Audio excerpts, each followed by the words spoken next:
Since 1993, the Ducati Monster has been the undisputed icon of the naked sport bike world, a minimal, muscular machine that defined the segment.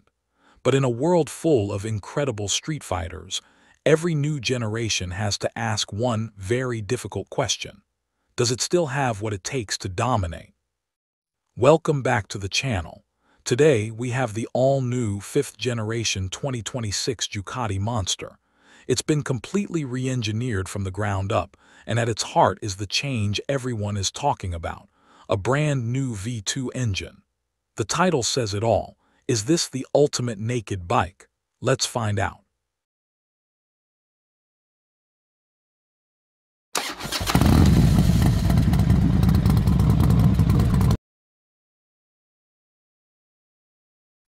Let's dive straight into the main event.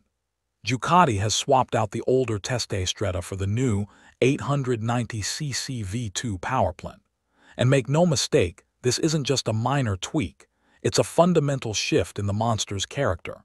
This V2 is derived from its sportier siblings, the Panigale V2 and Street Fighter V2, but it's been specifically tuned for road use. It delivers a solid 111 horsepower and a healthy surge of torque at a very usable 7,250 RPM. Importantly, Ducati says over 80% of that maximum torque is available between 4,000 and 10,000 RPM. That means explosive, real-world drive exactly where you need it on the street.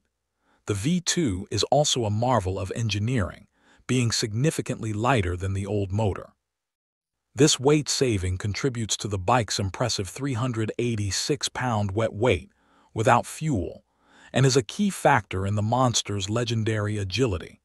It's a cleaner, smoother, and more efficient engine, a perfect blend of race-bred technology and everyday accessibility. So the engine is sorted, but a true, ultimate naked bike needs a chassis to match. And here, the new Monster takes more than a few notes from the Panigale. It ditches the traditional trellis frame for an aluminum monocoque frame, using the V2 engine as a stressed member. This is how they achieved that massive weight reduction, shedding nearly 9 pounds compared to the previous generation. Lighter weight equals easier, faster, and more engaging handling.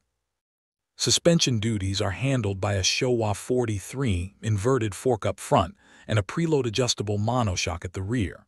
While it might lack full adjustability, the factory calibration feels spot-on, firm enough for canyon carving, but compliant enough to soak up city imperfections. Braking is, of course, a Ducati hallmark.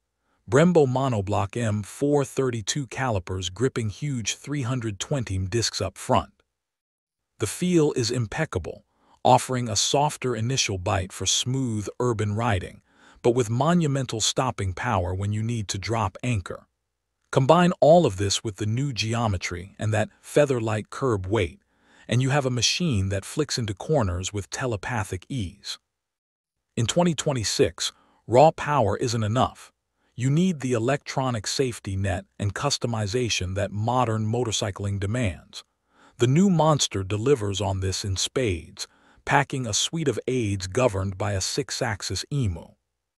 This means you get cornering ABS, multiple levels of Ducati traction control DTC, wheelie control DWC, and engine brake control EBC, all working dynamically based on your lean angle.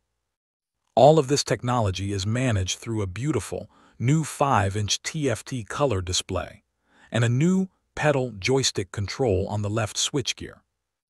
Visually, the Monster has taken a step back, in the best way possible. It returns to that classic muscular Ducati design. The iconic Bisonback tank is back, giving the bike a more traditional, imposing silhouette while somehow remaining narrower at the seat junction for easier ground reach. The front signature remains the full LED circular headlight, but it's been given a modern, robotic edge. The tail section is now short, sharp, and lightweight, clearly taking inspiration from the Panigale V4. So back to the big question. Is the 2026 Ducati Monster the ultimate naked bike?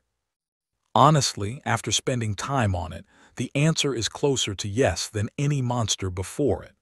The older generations were raw and exciting, but sometimes demanded a certain level of commitment.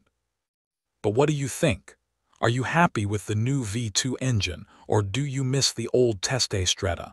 Let me know in the comments below.